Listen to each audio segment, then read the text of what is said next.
Hello, everyone, and welcome to Police Off the Cuff Real Crime Stories. I'm your host, retired NYPD Sergeant Bill Cannon, 27-year veteran of the NYPD.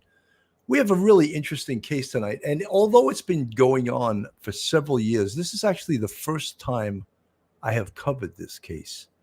And there's some breaking moments in this case right now, and I'll put the thumbnail up on the screen. The body believed to be Dee Warner, who has been missing since April 25th, 2021, has been, they believe, recovered on the property that she lived on with her husband, Dale Warner. And this has been going on for a while, since, of course, April 25th, 2021.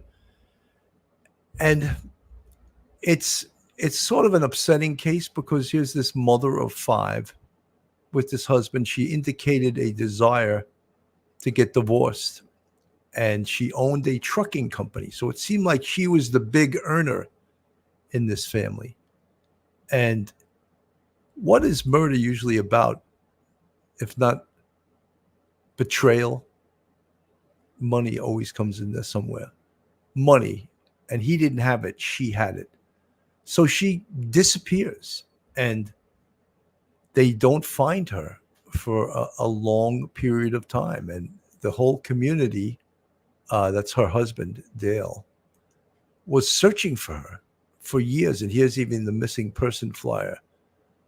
Missing Deanne Warner from Franklin Township, Michigan, Turnpike, Michigan. Deanne Warner was last seen at her home on Munger Street in Franklin Township, Michigan on April 25th, 2021. She has brown hair, green eyes, stands 5'4" and weighs 135 pounds. So this started out initially as a missing person case, and it developed into a murder case. And we're going to discuss that later on. What does all of that mean? What do we know now? And what did they know at the very beginning of this? So, folks, hold on to your seats, hold on to your hats. Hold on to your loved ones, your service dog, your glass of wine, your cup of coffee, because you're about to enter true crime from a police perspective. You're about to enter the off-the-cuff zone, the police off-the-cuff zone.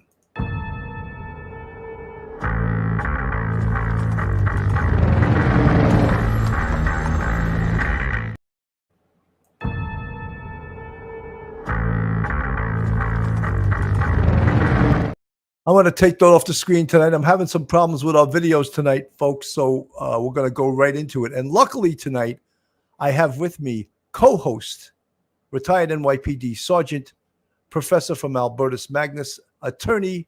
Welcome to the show, Professor Michael Geary. Hey, Mike, how you doing? Hey, Bill. Good to see you. Welcome, everyone. Welcome.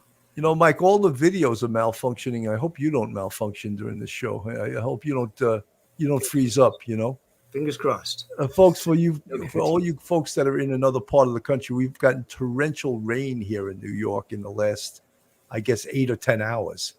And with that torrential rain has been thunder and lightning and everything else, and lions and tigers and bears. Oh, my, lions. But it's been crazy. My property's been flooded, and to see this amount of rain, my wife's cheering because she's like, oh, I don't have to water my plants. Okay. Yeah, your plants are lucky they don't wash away. Anyway, we're going to get right into this because there's been some developments right up till now, and the developments. There's the thumbnail. During his testimony on Friday, Michigan State Police Detective Daniel Dreyer said on April 24th, 2021, Dee Warner and her husband got into a fight about the family businesses, which included 2 farms and an agricultural supplier. Mrs. Warner was reported missing the next day. Mr. Warner said during an interview with Lenawi County Police that he recalled her saying that night she was done with him and wants to sell everything. During multiple testimonies, the Warner's marriage was brought up. Witnesses recounted scenarios of physical abuse by Mr. Warner to his wife, tracking devices he placed on her car, and suspicions of infidelity. Mr. Dreyer confirmed that Mrs. Warner was having an affair, and the man was investigated as a possible suspect, but an alibi proved he was out of town the weekend of her disappearance. During her daughter's testimony, Raquel Bach said divorce was a common conversation with her mom. Mr. Warner said during the same police interview that he had already been divorced once and did not want to go through it again. So this was no surprise that this marriage was breaking up. Despite the ruling, Mrs. Warner's body has not been found. A probate judge ruled in mid-March that she is dead, although that finding has been appealed. On the night of April 24th, Mr. Warner said his wife started to get a migraine while fighting about the businesses. So he made her something to eat and they went to bed. According to his interview with the police, he woke up early the next morning to work on the farm. He was the last person to see Mrs. Warner. It wasn't until later that morning when one of their employees, Stephanie Volkel, called him saying that Miss Bach said her mother was not home. When he returned to the house, he noticed her bags packed with clothing and personal items were gone. Mr. Warner said it wasn't unusual that his wife would leave for a period of time, and he assumed she went to see her son Zach Bach's house. Mr. Warner told Mr. Dreyer it wasn't until a month after her disappearance that he began to worry about where she was. So this, of course, sounds a little bit fugazi, wouldn't you say, Mike? Mike, let's just go into it now. The police get this as a missing person. Right. Describe the procedures the police are going to go through in a missing person. And right now, it's not a suspicious missing person, although I think the family right out of the gate may have thought it was, but the police aren't looking at it as a suspicious missing person yet. Yeah, she's not a minor. There's no psychological issues that we know of. There's no medication that if she doesn't take it, that she's in danger. There's been no threats to her life, but still, it is very, very odd kind of thing for somebody to just be gone. Sometimes people do take time off from their troubled marriage, but when the uniformed officers get there, they have to assess the original report that they get from the family. And it probably was a little bit conflicting. If the husband's there, he's going to say, she does this occasionally, whatever, I'm not going to worry about it, that sort of thing. The family's going to tell the officers that, our parents are breaking up. There's been talk of divorce. Mom and dad hate each other, that sort of thing. So they're going to be getting some very conflicting reports. They have to figure out whether this is going to be some sort of special, drop everything right now, like you would for a special person, like a child or somebody who maybe has Alzheimer's or somebody who needs that medication or somebody who's had death threats against them. You drop everything, you start all as quick as possible. I'm not sure how quickly they decided to call their uniformed sergeant, which I would show up. And because in every situation, when you have no matter who it is, when you have started missing persons investigation, you start at the home. So you got to go through that home. It sounds really crazy, but you go through the basement, you go through the attic, you go through every room in the house, you go through to the shed. You just kind of go out from from the beginning to the spokes of the wheel as far out as you can go. They're going to be interviewing more family members, neighbors, do house to house, canvass the neighborhood, talk to the husband. And the husband is going to say, search everything here. I'm not gonna stop you. Of course not. Well, Mike, let me just stop you there for 1 second. So the would-be killer, if in fact the husband who has been charged with this is the killer, when it is first being investigated as a missing person, he must cooperate to play along with that. Yes, this is a missing person. I have no idea where she is or where she went or anything like that. So if he asked right early on in the case, if he said, "Where's your search warrant?" that would immediately make the police suspicious. So if your wife's missing or she went away and you have no idea where she is, unless you're involved in this, why would you ask us for a search warrant? We're trying to find her. Don't you want us to find her? Aren't you going to help us look for her? So he doesn't do that right away because he knows at that point that her body is in a place that they're not going to find her. So he's not concerned with them searching the house or their farmland, because where he has her secreted, and he knows this back in April of 2021, that they're not going to find her. But again, this is a missing person and not a suspicious case. That's right. Right early on. At some right. point, it becomes a suspicious missing person. Yeah. Early on, you're not asking him incriminating questions. You're asking, do you know where does your wife take medicine? Does your wife had some sort of spells in the past? Does she have any kind of seizure issues? Has she done this in the past? Do you know if anybody has threatened to harm her? So there's no interrogation. So Miranda doesn't apply. He's not entitled to an attorney. He's not entitled to keep his mouth shut. If he asks for an attorney or he keeps his mouth shut, or like you say, he asks for a search warrant, boom, immediately he goes to, okay, you're suspect number one. But in the very beginning, in the preliminary stages, when you're trying to figure out just what happened to her, no one there in that family is an immediate suspect. And so therefore, you're right. He would know better than to raise any kind of red flags. And so therefore, you start there. They know she didn't have her cell phone with her, and they check social media. They check her debit card, her credit card. No action whatsoever. Zip, zero, nothing. So they know at this point, after a couple, maybe 2 weeks, they know, yeah, it's more likely than not that she just didn't take off because she wants to get a breath of fresh air and think about her future. No, she's dead. They know that very quickly, that she's dead. People are getting antsy in the chat, so I want to show them this update from just 2 hours ago, hot off the press from 2 hours ago, this report, and this will answer a lot of your questions. Breaking news. Remains believed to be Dee Warner's have been found in Lenawee County, Michigan. These were found after a search was done on a family property on Friday. Megan Hartnett joins us live out in the field. Megan, this comes after 3.5 years of searches. Michael, there have been dozens of searches throughout the area over the past 3.5 years. Foot searches, ground penetrating radar being used, and cadaver dogs, even a search in the property right across the road. But it was all leading to Friday's search, where in the barn behind me, police removed a tank that contained human remains that they believed to be Dee's. Greg Hardy, Dee's brother, says it was not a tip that was called in or a plea deal that led to this discovery, rather a collaborative effort between the family and their knowledge with the work of the Michigan State Police. During the search at this property on Paragon Road, police removed an anhydrous ammonia tank. These tanks are used to hold chemicals that are used as fertilizer for farms. I was told by family that this specific tank was noted as being different, due to being recently painted and appearing to be re-welded. A family spokesperson tells me the tank was removed, that the tank that was removed was x-rayed and showed that there was what appeared to be a human body inside, and a camera was put through one of the valves to confirm this.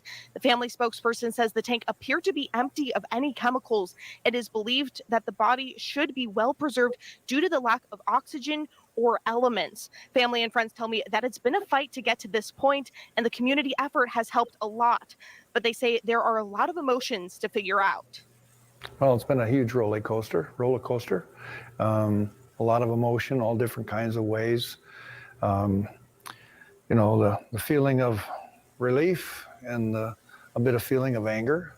I drove by that place probably at least hundreds of times, and to know that we were just across the road with all those police, all of the, they had all of the equipment, we had everything, and she was just across the road. It's kind of mind-blowing, really, and kind of hard to process that.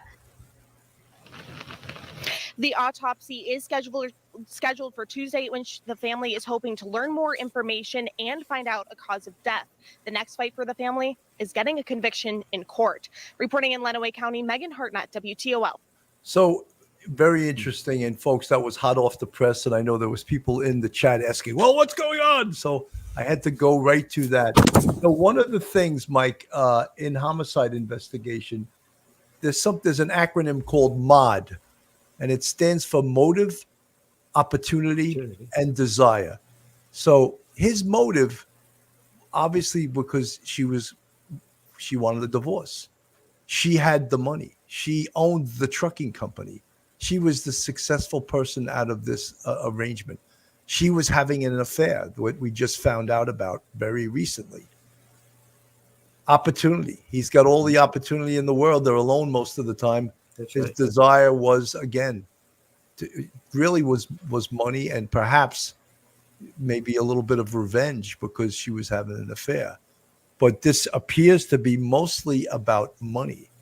So she disappears. They don't find her since April 25th, 2021. She's been missing. They've searched all over the place. She was, again, handled early on, as is always the case in these, as a missing person. But then when the family starts coming forward to the police and starts talking to them like, listen, this is not a missing person. This is a murder. Something happened to my mom because her daughter was the one pushing it. They hired their own private investigator because they weren't happy with the speed of the police investigation. That's right. They wished to have, and I want you to comment on this, their mom declared dead before they found the body, because without doing so, the husband controlled all the finances. And he was ordered by the judge in the court not to sell or trade or get rid of any property that was joint property or that was owned by his wife. And that was an order of the court. And he sold the trucking company. And he was very recently arrested for contempt of court for disobeying the judge's order for that. But he's still in. He's been arrested for the murder based on circumstantial evidence. Now that they have the body, or what we think is the body, in that an anhydrous, it's a hard word to say, anhydrous chemical truck that, talk about a little bit of suspicion, was recently welded and recently painted. I mean, that would be a red flag, don't you think so, Mike? And what I really want you to discuss is, why was the family pushing for this to have her declared dead before they found the body? Yeah, the reason for that, it sounds strange, but they wanted to have a conservator named. So if you declare someone dead and they have outstanding assets that have to be distributed and controlled, and it'll be the conservator who gathers it all, and then they're going to end up distributing it. But you don't want anybody dissipating the assets and running down the bank accounts and selling off jewelry, cars, homes, that sort of things, anything that's valuable. So you can't do that until she's declared legally dead. And so they said to the judge, look, we have not heard from our mother. We think she is dead. Nobody's seen her since April 24th, 2021.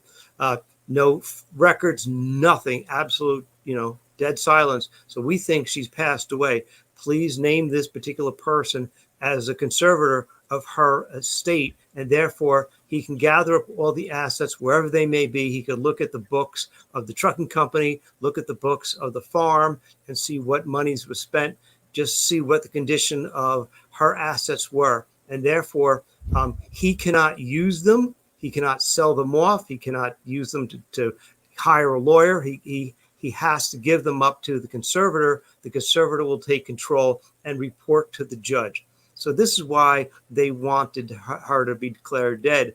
He, on the other hand, said, no. I believe my wife is still alive. The longer he could go along with that fallacy and have the judge put off a final decision, put it off again, another 6 months or whatever, that would allow him to dissipate the assets that poor Dee had. And therefore, by the time the family ever gets a conservator, he will have run through most of his deceased wife's assets. I mean, when you look at this little thumbnail up on the screen, help Dale find Dee, Right. It's so sort of pathetic when he knew where she was all the time. Some of you folks in the chat are discussing, how was she killed? Well, we won't know that until Tuesday when they complete the autopsy. But apparently, and I didn't know this, an anhydrous chemical tank with nothing inside it. Apparently, if it was sealed, her body could have been preserved, even if it was in there for in excess of 3 years, or going on 3 years. Actually, 3 years. Yeah. so it could be preserved. So they didn't just break into they x-rayed it and they were able to see a body inside it. My first thing I thought of was that it would be dangerous. A chemical truck, you don't know what kind of chemicals are inside there. But they smartly x-rayed the truck and were able to see that there was human remains in there. And then you get police that are hazmat experts to unweld the truck, enter it, and remove the remains. You got to remember, inside is a crime scene, so it has to be treated as such. The other thing is the usual rules of, could his DNA be on her? Yes, but you would expect that. So DNA in this case, and his DNA specifically, is not going to be a smoking gun because they live together. So I don't think that's really powerful evidence in this case. But now that they've found the body, he's not going to, there's no way he's going to confess. He's got an attorney. He's going to keep trying to fight this. Oh, gee, I don't know how this happened. I don't know how her body got into that tank, But now it's an easier road to prosecution for the district attorney because now they have a body. Mike. Yeah, before they didn't have the body. So he was arrested in November of 2023 and charged with what they call open homicide under Michigan law. And so therefore, they were going to proceed without the body. And it's a difficult case to do, but you can do it. Prosecutors have done it in various states throughout the nation. Criminals just think that if they hide the body and no one finds it, that they can never be accused of a crime. But yes, they can. So he, starting in November, he faced that charge of homicide. However, again, without that body, like you and me and Phil know, it makes it very difficult to prove how she died, because the jury now left with, okay, what do we have? We have zero contact. And somebody may have said, a witness may have said that, yeah, she was going to meet her husband. There was a lot of problems in the marriage, that sort of thing. But okay, a lot of marriages have these issues and it doesn't result in a homicide. And who knows, if she's got money, maybe she just really did want to disappear off the face of the earth and never see him again. But Mike, she was having an affair. She had her own life. Obviously, Yeah. their relationship had potentially run its course. Yeah. They were fighting. She was the breadwinner. She had the trucking company. So he was probably seeing his life without her as not too good. So that was his motive. Nina Chandra from the chat. A lot of times murders are over one, money, two, cheating, three, finding it is less expensive to get rid of your spouse instead of divorce. Nina, you're pretty up on it. I love this name, Makeup Lover. I don't care, these married men that want to take their wives' lives don't just get divorced. Oh, I'm sorry, Makeup Lover. I don't know why. I'm not a good text abbreviation reader. It's sad that the first thing they want to do is take him out. Yeah, Makeup Lover. Isn't that sad that people see murder as a way to solve your problems? Fuzzy Doxy, not if the sales tank was so sealed that it preserved her body. Dogs wouldn't be able to smell anything. Kenzie Cush, I always from day one didn't think Dee would leave her kids. Well, she didn't. In fact, she was murdered, as we know right now. Sherry Murray, him thinking I'm going to get away with murder. Dumbass. Yes. Emily Parkinson. Emily, good to see you. At one point, he wouldn't let them take the dogs into the barn because he just spread fertilizer that would kill the dogs. My God. Prying Paula from the chat. So do we think he put her in that tank back when he killed her? Wouldn't he have had to cut it open and weld it? And then wouldn't they have noticed the welded tank at that time? Was she moved recently? Prying Paula, I have no answers to those questions yet. And I don't think the police know yet. I would think that she was probably killed back in April of 2021, April 25th, because that's when she disappeared. So he probably killed her, probably in the house, and he, under the cover of darkness, moved her body to that truck. And at the time, it was probably a tank that he could open very easily, just dumped it in there and kept the truck out of sight, and then welded it shut and repainted it. And so I'm guessing. I don't know. Let me play this. This is also an up-to-date report from the news. In the case of Dee Warner, that's the Lenawee County woman who went missing in April of 2021. And new this morning, August 18th, authorities say they have found her body. They recovered it from a tank that was pulled off a farm owned by her husband, Dale Warner. So here's what we know so far. Dee Warner was reported missing in April of 2021. And according to her friends, the last person to see her alive was her husband, Dale Warner. In October 2021, federal agencies were called in to assist with the search for Dee Warner, but nothing turned up. Nearly 1 year after her disappearance, in March 2022, police issued new search warrants, and her family offered up $50,000 for anyone who had information leading to finding Dee. In September of 2022, her family petitioned the courts to have Dee declared legally dead. Now, they did that so they could take control of her assets and to file a wrongful death lawsuit against her husband, Dale Warner. In September of 2023, Dale Warner was found to be in contempt of court. That's because he was selling her assets, even though the courts instructed him not to do so. And To me, that's amazing. Like, you're told by the court, do not sell any of the assets, either assets that you own jointly or assets that belong to her. And he does it anyway. Like, that's to me an advanced rocketeer, an advanced rocket scientist, that he's going to disregard the judge's order and he tried to sell the trucking company, or he did sell it. And I'm sure that the court would just undo the sale because there was a court order that he could not sell it. Let me go back to even through that, he maintained his innocence. Just 2 months later, in November of 2023, Dale Warner was arrested and charged with her murder and for tampering with evidence. But again, at that point, there was no trace of Dee. In March 2024, this past March, Dee's family finally got what they wanted. They got Dee declared dead, and they were able to move forward with filing a wrongful death lawsuit against Dale Warner, who again is in jail as of November 2023.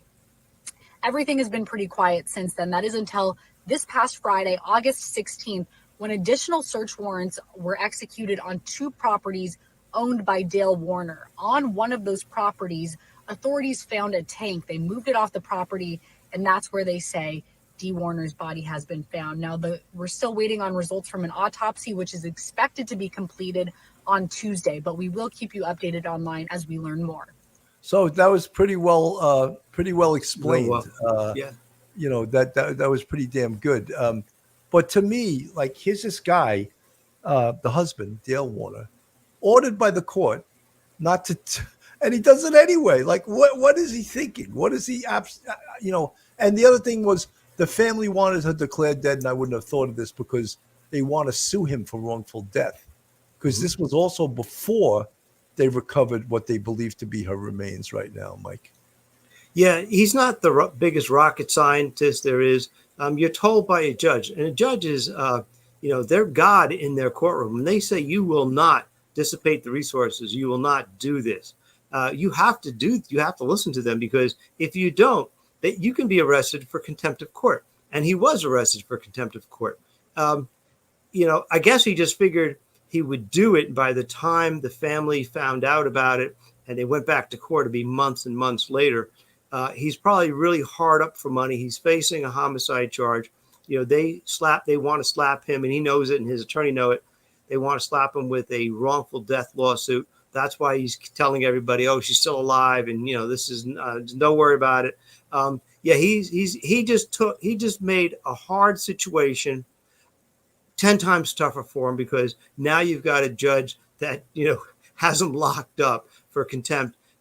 He just takes a bad situation and makes it 10 times worse. Well, Mike, before all of these recent these new activities, these new things we found out, the body recovered and all that, they were considering giving him bond. I mean, he can kiss the bond goodbye right now. Yeah, that's over. That's not going to happen. Carol Grayston, thank you so much. She gifted 5 police off the cuff memberships. Appreciate you. Thank you so much. Little Old Ladyland, was it premeditated? I believe so. I think that you could say it could have been a passion murder. He found out that she wanted to leave him. He found out she was having an affair, and she was the breadwinner. So that could be argued. He could, but I don't know all the answers to that right now.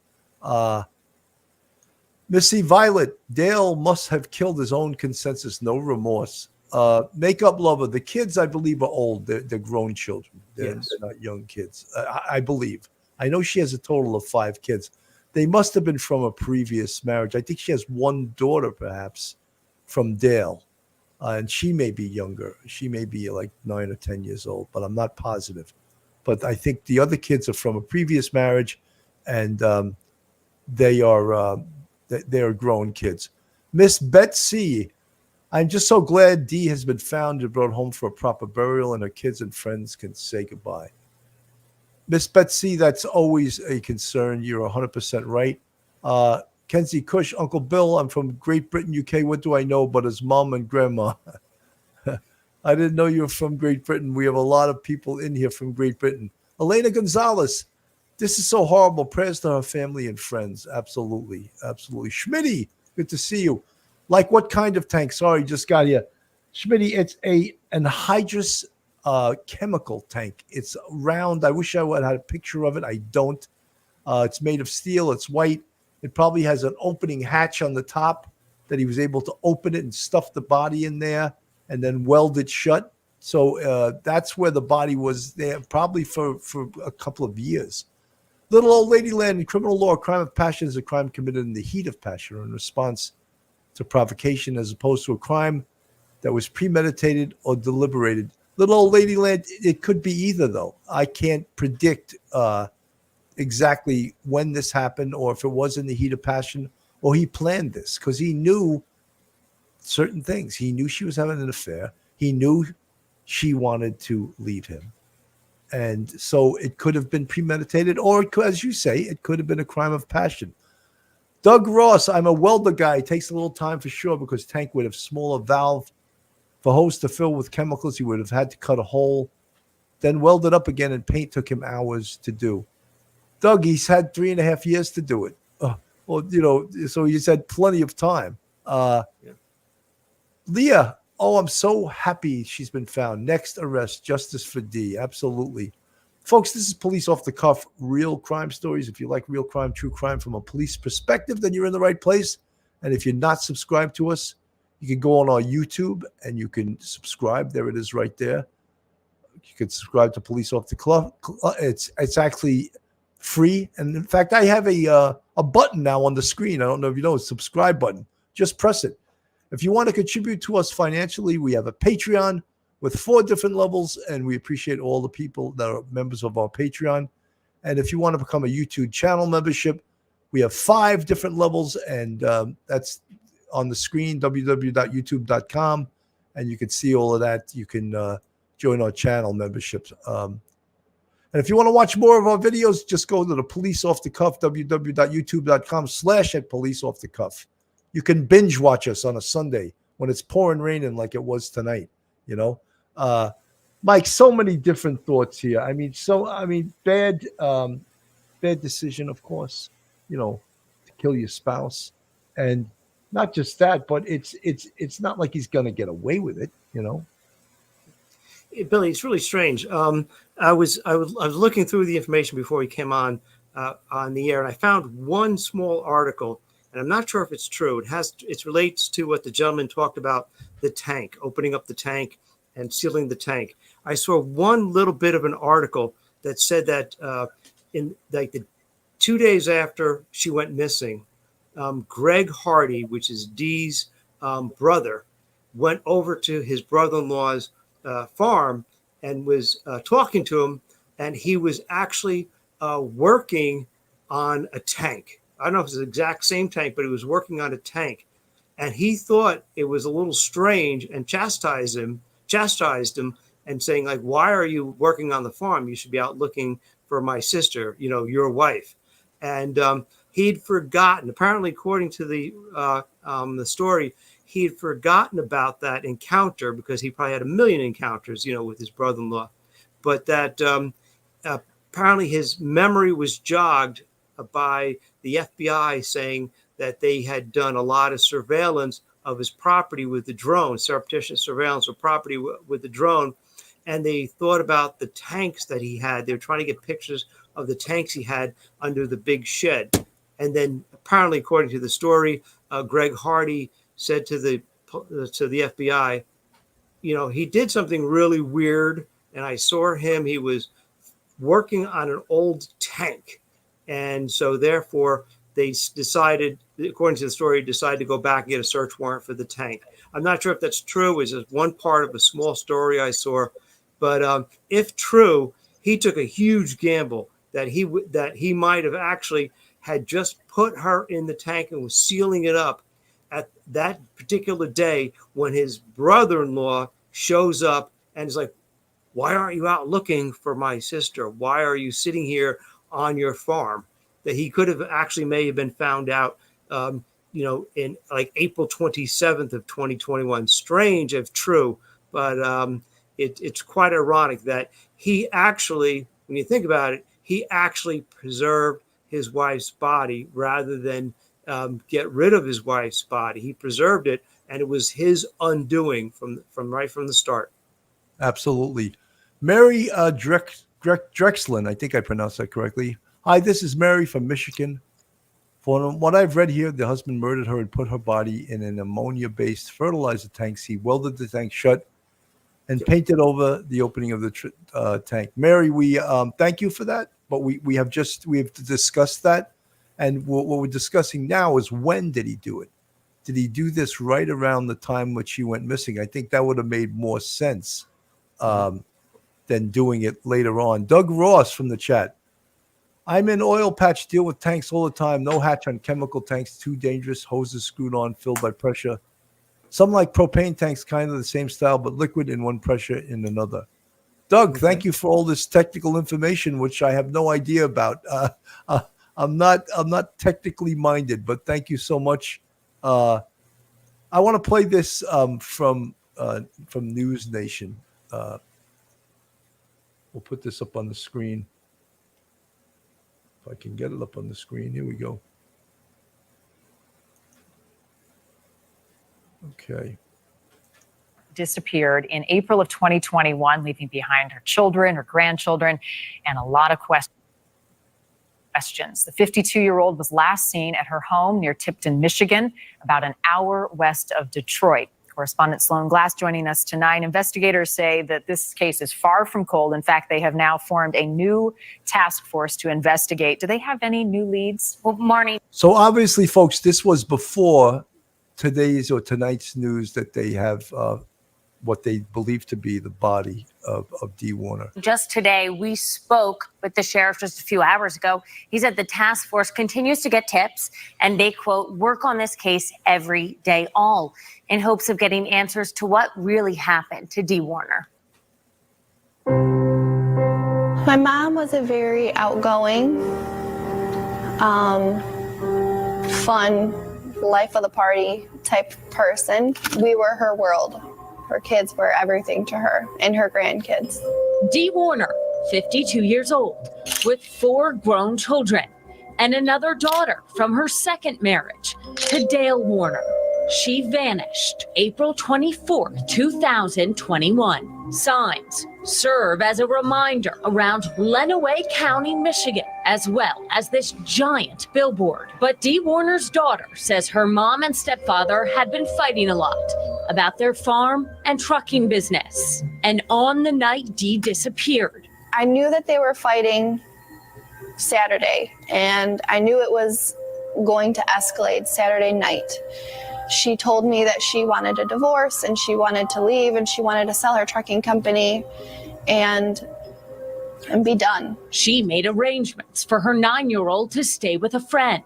She says Dale admitted they fought, but said they had smoothed things over. And he said that Saturday night, she ended up letting him rub her back and she fell asleep on the ground and he picked her up and put her on the couch. I just knew that she wouldn't have calmed down enough to let him rub her back.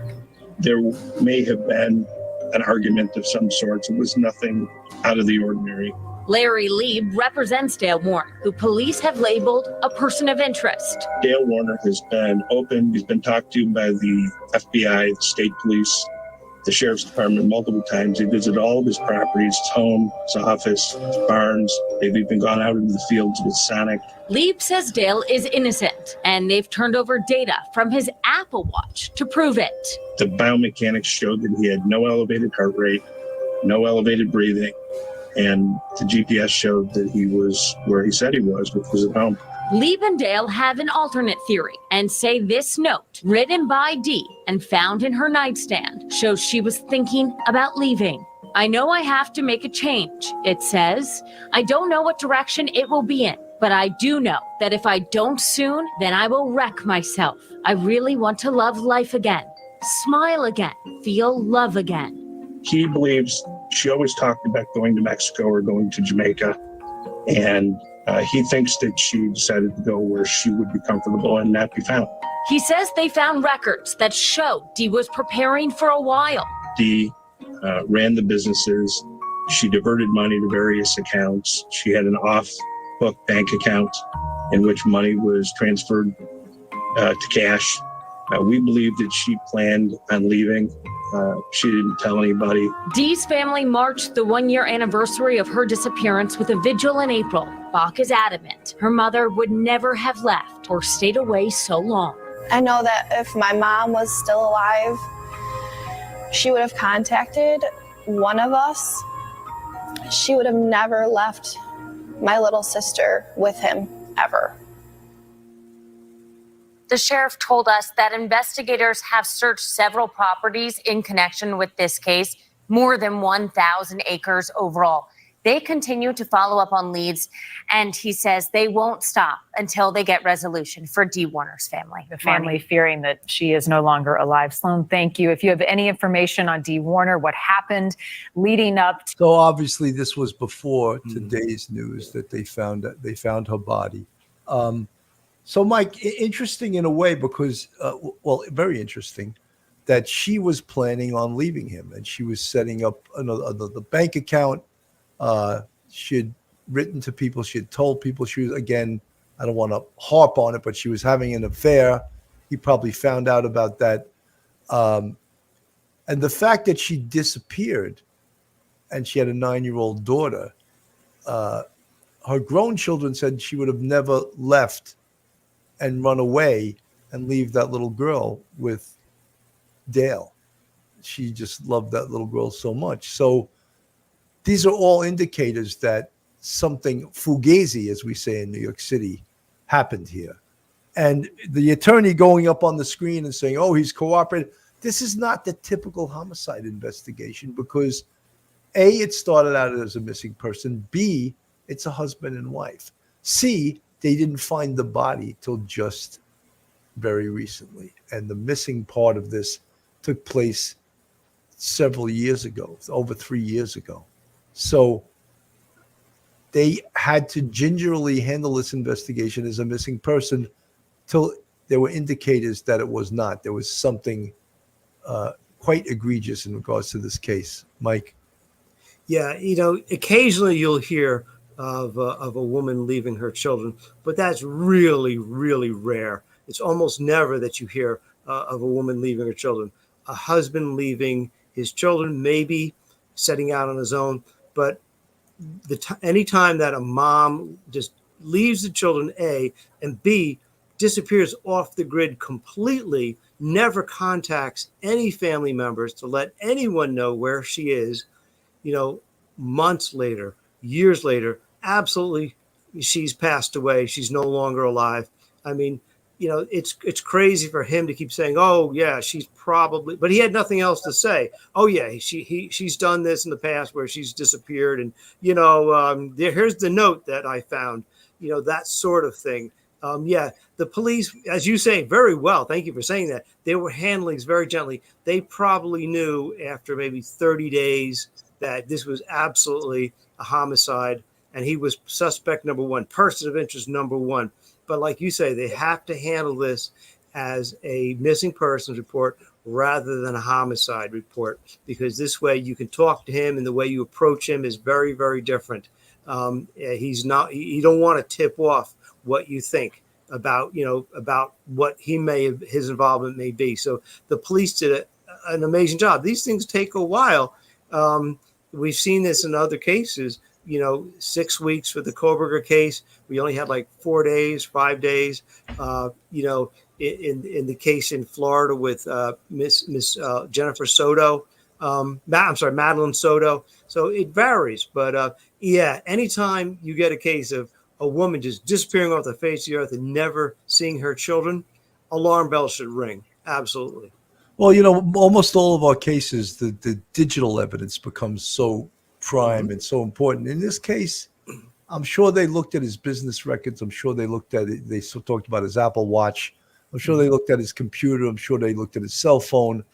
But early on, he had to know that they were going to look at all this stuff, and he was cooperating until he didn't want to cooperate anymore. Once he became a suspect, once he was arrested, you see the attorney on the scene there. So, yes, finding the body is a huge thing. Can you prosecute and convict someone for a murder without finding the body? Yes, you can. It does happen. More difficult, but it does happen. Let me play this, Mike.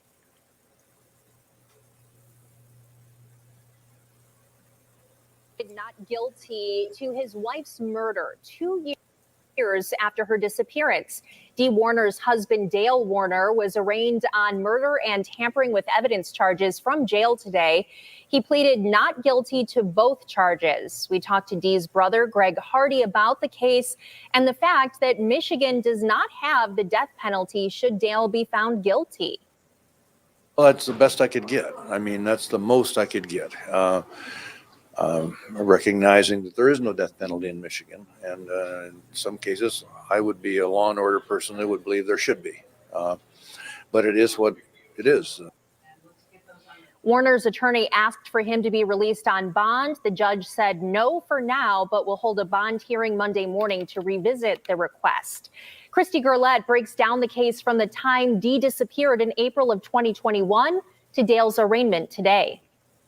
April 25th, 2021. Warner's friend says she saw her drop off her daughter. Court documents show Warner told her friend she was going to meet her husband, Dale. Family and friends worked with police in the following days to find the missing 52-year-old wife and mother, but they never found her. As time goes on, we are more and more concerned about her safety. At that time, the sheriff said Warner didn't have her cell phone, and investigators were watching social media for any potential evidence. Months passed, and still nothing. Lenawee County Sheriff Troy Bevere brought in federal agencies to help in October of 2021. This is a kind of a cumulative culmination of all of the information that we got over the summer and that we've gotten either through tips or investigation. We brought in a lot of help. We brought in partners from FBI, Michigan State Police, and DNR. Nearly 1 year later, after her disappearance, police issued new search warrants. Warner's family offered a $50,000 reward for anyone who could help find her remains. Working together, creating some harmony in that, I think is going to be very, very important. And I think we could get closer than we've been in a long time. Her family worked tirelessly alongside local and federal agencies, and even hired a private detective in the spring of 2022. We came up with a game plan for how to approach the case from a bunch of different angles. The civil case, the wrongful death case, is just one of the angles. Billboards popped up to keep Warner's face and name in the public eye, and the community hasn't forgotten. Something Warner's family is thankful for to this day. To have the support through these times is something we could never thank people enough for. Feels awesome. In September of last year, Warner's family petitioned for the courts to declare her legally dead. Something has happened here that's dreadfully wrong, and somebody has to be responsible for it, and we think we know who that is. And so when we get to that point, and that actually takes place, that will be the justice point. But not till then. Not till then at all. Early this fall, Dee's family attempts to declare her officially deceased so they can control her assets and file a wrongful death lawsuit against her husband. It's then we learn that Michigan State Police believe she is dead and that Dale is their only person of interest. In September, a judge rules Dale is in contempt of court, stating he intentionally and deliberately sold his wife's assets after being instructed by the court not to, still maintaining his innocence in her disappearance. Mr. Warner doesn't know what happened to his wife. I mean, he maintains his innocence. He's maintained his innocence since this first happened back in April of 2021. Still today. Still today. He doesn't know what happened to his wife. He did nothing wrong. Fast forward to Tuesday. Michigan State Police believe they know the person responsible and arrest Dale, charging him with murder and tampering with evidence. In the courtroom Wednesday morning, Dale is silent. He has no emotion, and just by his acts, you can tell that he is completely intent with what he did, but he'll never admit it. In his mind, he's believing his own lie, his own story, and he's had to program himself that way to do that in order to survive, I guess you could call it. Dale Warner will have a bond hearing Monday morning, but as for now, he remains behind bars. I think all of that bond hearing is now off. I don't think that'll be happening. You know, Mike, I want to ask something that you probably know and I don't know.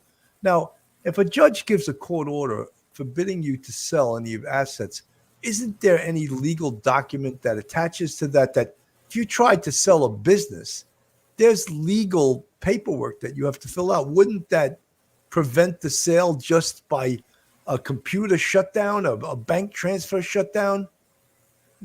I mean, if it's something like real property, like a vehicle or something like that, you know, that's probably not going to happen. Maybe with a particular bank accounts where the judge could order them to be frozen and the local bank branch would be notified. The sheriff might have to do that in conjunction with the judge's orders. But like, you know, things like cars, jewelry, things like that, that would probably, no, you wouldn't discover that for quite a while. There wouldn't be any way to stop it from happening. But land, if you wanted to sell land, you have to, you know, you'd have to state that, you know, when you go to sell it, you have to show that you have that land free and clear, that there's no encumbrances upon it. But an encumbrance might be issued by the judge, by the sheriff, and have to go to the county records department. But that's going to take a while. There's going to be a little lag time. But other things that you can get rid of rather quickly, like trucks and stuff like that, that probably wouldn't happen. And unfortunately, you then have to now, after it's sold, go back and get the sheriff to now repossess that truck, bring it back, and hold it in some sort of secure facility until that vehicle is, the ownership can be determined. But it's a criminal act, and therefore for him, it just what he was thinking, I don't know.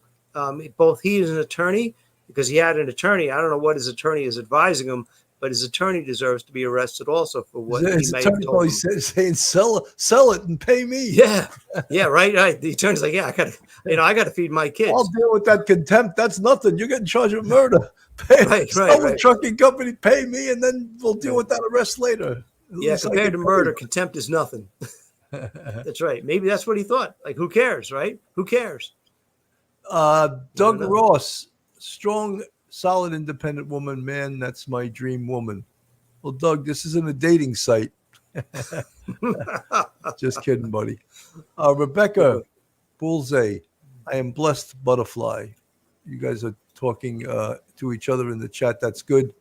Badass American, he would have gotten half in a divorce. Is that, I don't know, is that the law in Michigan that you get half? I don't know. I don't know what the law is these days. I know in California, that's why everyone wants to get divorced in California. They get half the property. They get half of the common law. This is her brother, Greg Hardy, talking earlier on in this investigation. They had a private investigator working on this case. That needs to be gotten right.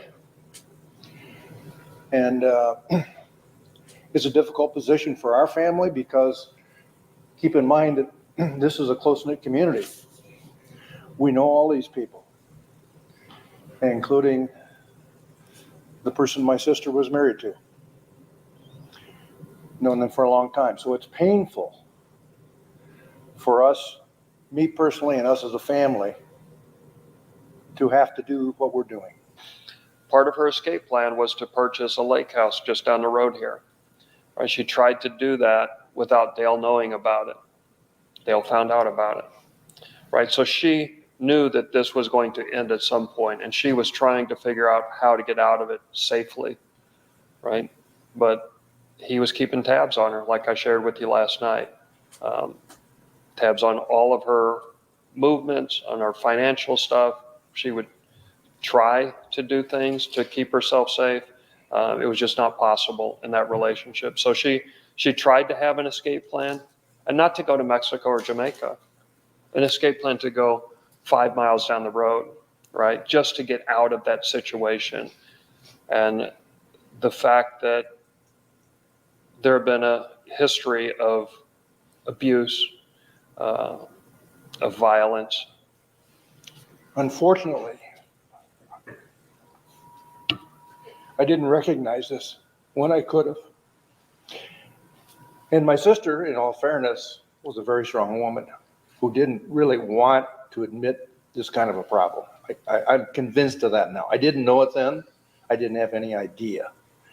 But I believe she was, as I've now learned about abused people in marriages, that they sometimes think they can fix it, try to fix it, are afraid to admit it, don't want the social impact of it. In her case, don't want the business impact of it. Left herself without anyone helping her in a very difficult situation. That didn't have to end this way. It could have ended a lot differently, but it didn't. This is a woman who wasn't a perfect woman, no different than any of us. She had a spicy personality.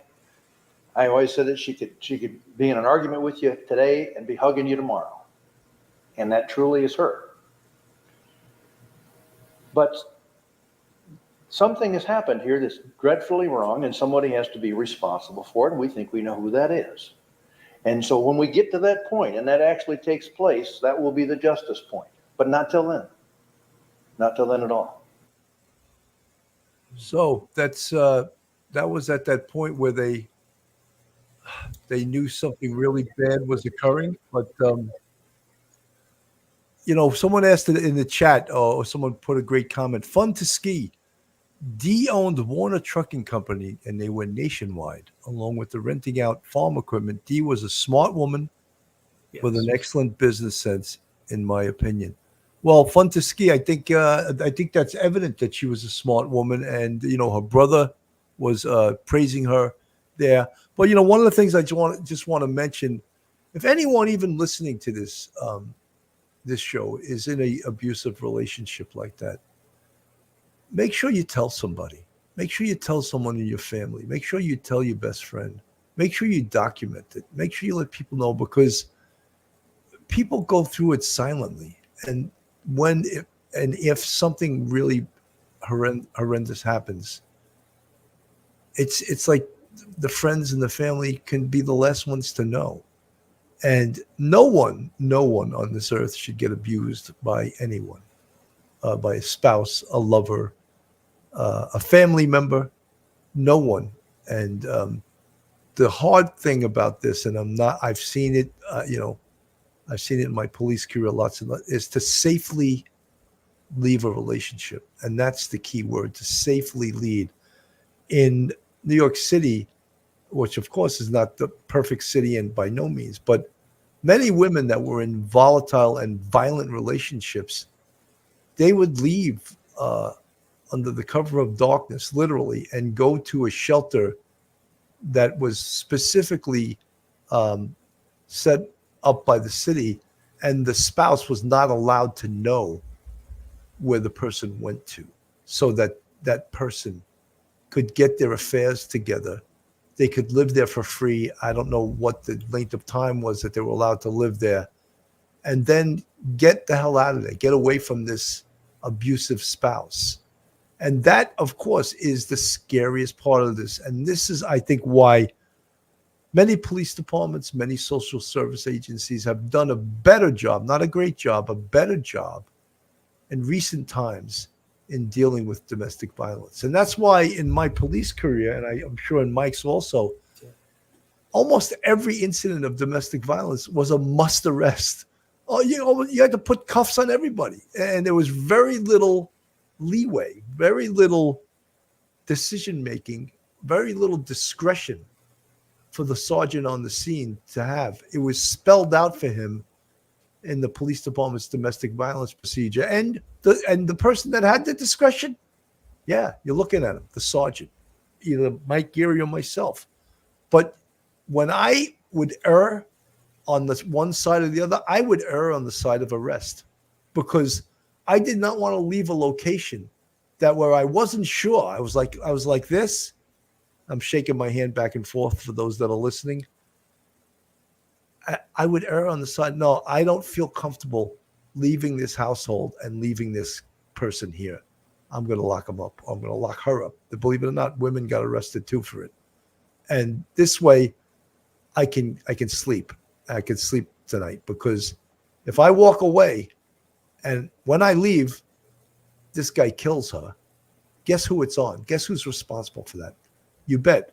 Sergeant Cannon, NYPD, or Sergeant Geary, NYPD. He's responsible. They were here and they didn't do anything.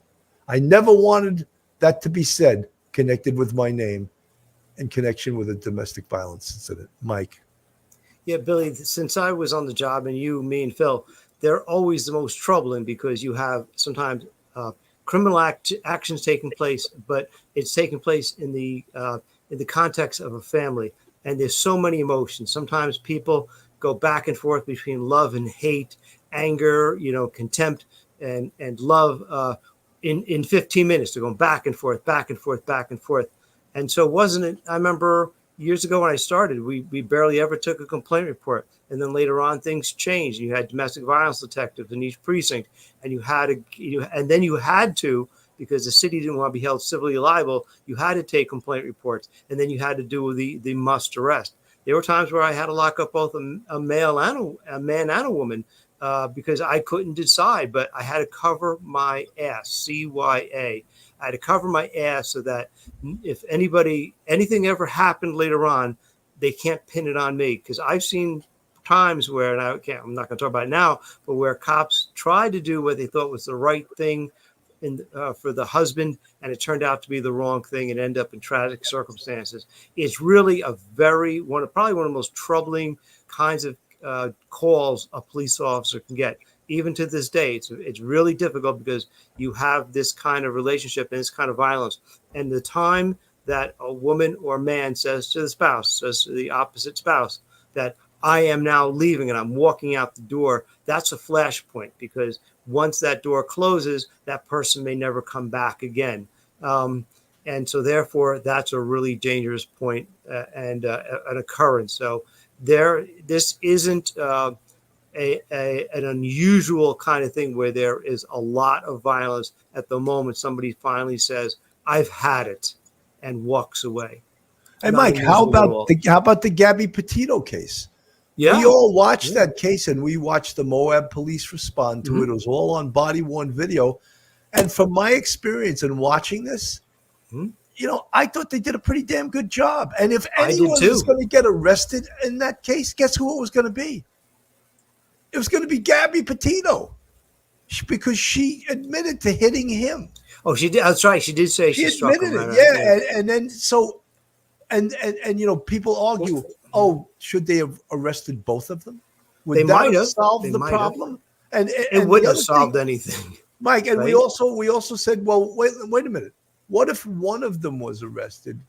Would Gabby still have been murdered later on? I mean, I don't know. I don't have a crystal ball. But those are the decisions you make as a police sergeant or as a police officer. And of course, as we know now with the Gabby Petito case, horrible tragedy, ended it tragically. The police department's getting sued. Sure. And I think a couple of the officers may have even gotten fired or been at least subject to discipline. And it was like extreme Monday morning quarterbacking. No one here that's responding to these domestic violence is out on the street has a PhD in social work or a PhD in psychology, a PhD in, in marriage counseling. And you don't have the time to do that on the street. You have to apply the law. But I'm just letting all of our listeners know how difficult that actually is to do. Yeah, remember in that case, she had like swelling in her face or some marks, so he could have been arrested for assaulting her, but she admitted to hitting him. The safest thing for the police to have done would be to have actually arrested the both of them. But they didn't. They actually cooled things off. He went one way, she went another. She spent the night separate from him in a motel room. And then I think it was like a week and a half later that she actually passed away, that he actually killed her. So you cannot gaze into a crystal ball and figure out what this couple is going to do.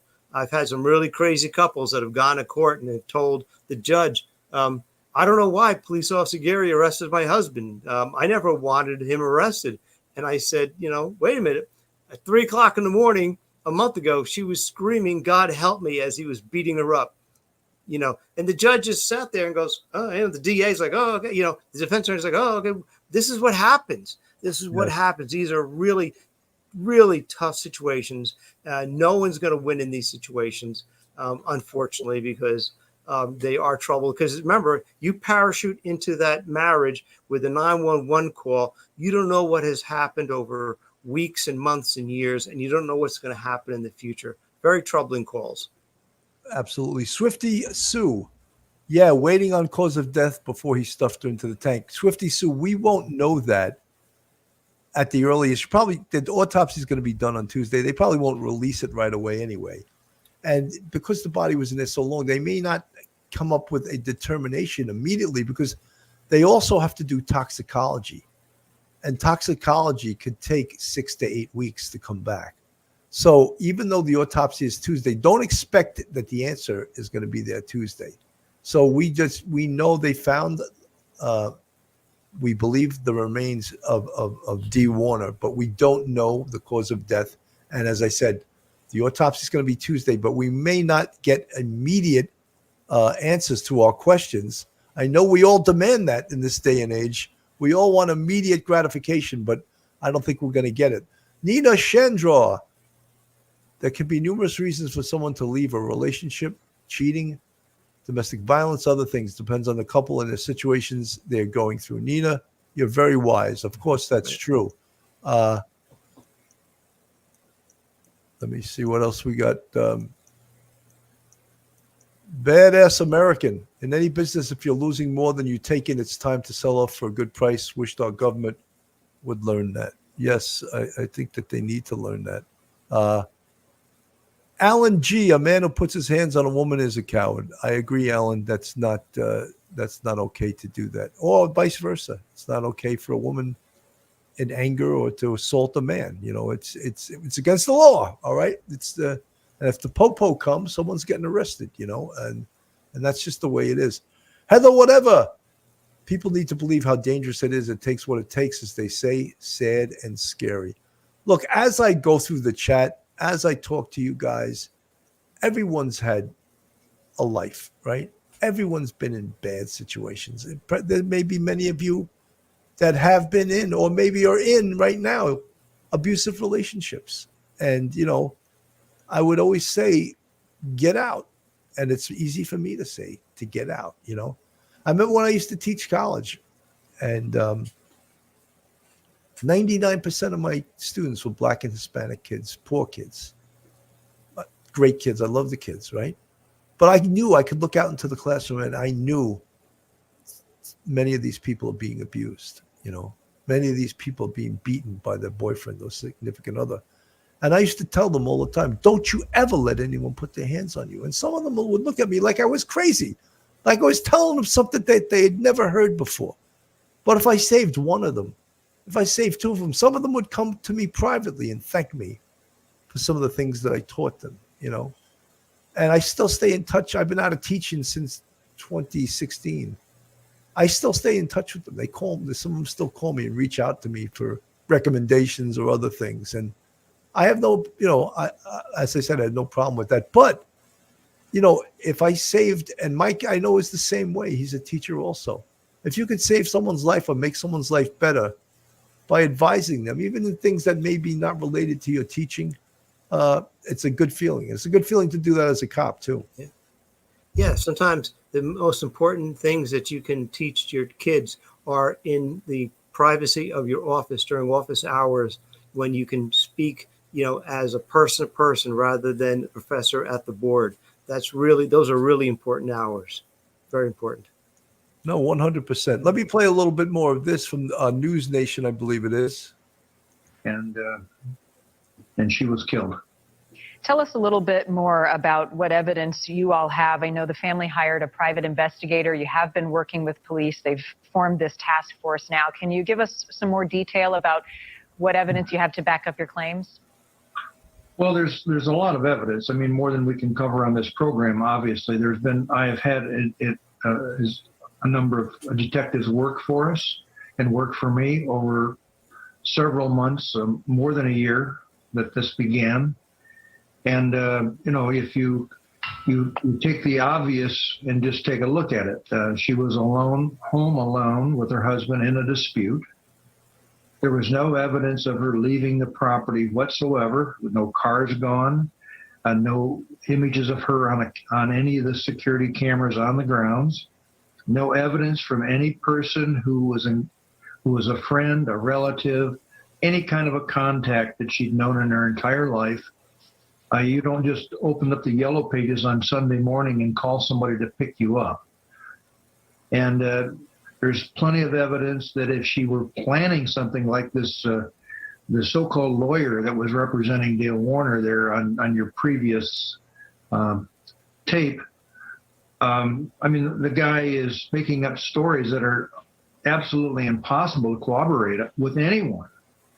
And so there were only two people on the grounds the evening that she went missing, her husband and one of her employees for the trucking company, who could possibly have cooperated with her husband. Greg, so there was no one else there. Pardon me, I didn't mean to interrupt. Her husband, Dale, has said that he's not involved, that he did not kill her. We did speak to his attorney.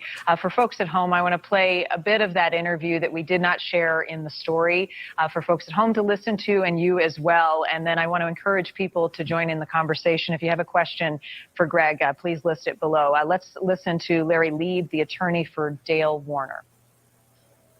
They have taken the liberty of placing yard signs all over town. They're really doing a good job of trying to tell their side of the story. It's really offensive, to be honest with you. It really hurts Dale because he didn't do anything wrong, and he feels as though he's being blamed for this. And it's very harmful to their daughter, who he has to constantly counsel that he had nothing to do with Angelina's mother's disappearance. So two things there, Greg. He's denying that he had anything to do with it, and then he also brings up their daughter. First of all, your response, and then secondly, does he currently have custody of that little girl? Well, there's never been any custody hearing of the little girl.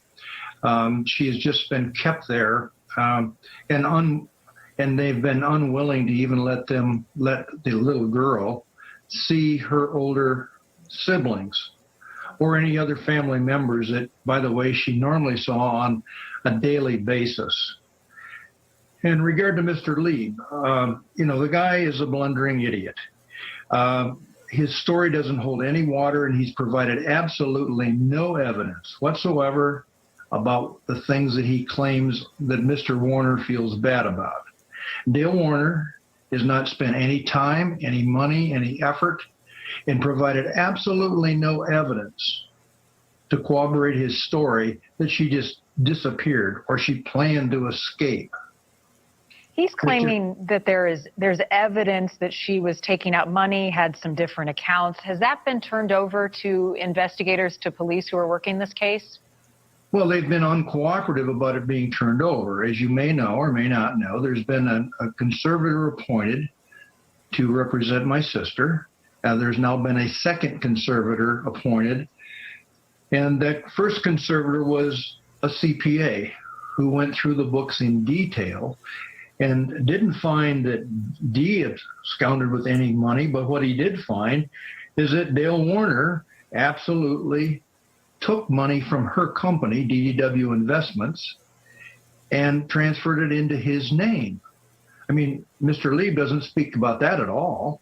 There was obviously an illegal transfer of ownership of the company right out in broad daylight before everyone, but yet we don't talk about that. He actually transferred debt from another company that they owned together into her singly owned company, DDW Investments, and basically bankrupted the company, then took the customer list from that company and started his own company, and then is now actually sold that company. We did speak with the sheriff's department this morning. They said they have people working this case every single day. Do you get a sense that they're close to the clues they need to provide you and your family with some answers? I don't get that sense. I do get, after reflecting on this for over a year and having plenty of professional people working on the case and having worked on the case personally, quite frankly, it becomes very obvious that there are really three facets of this investigation. One is the authorities really don't have the evidence that they need.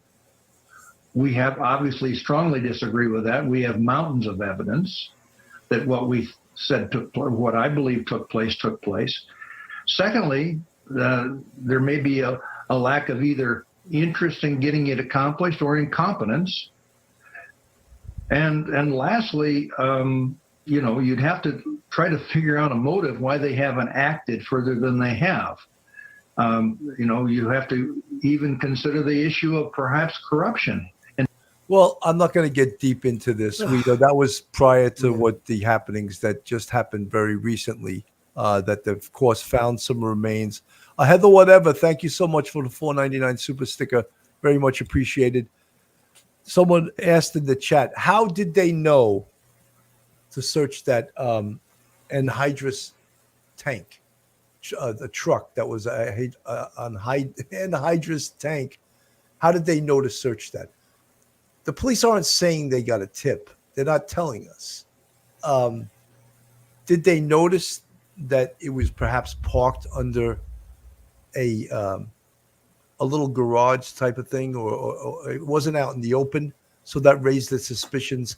The fact that he recently painted it, the fact that he recently welded it, did that raise their suspicions? Let's remember they had drones flying over the property.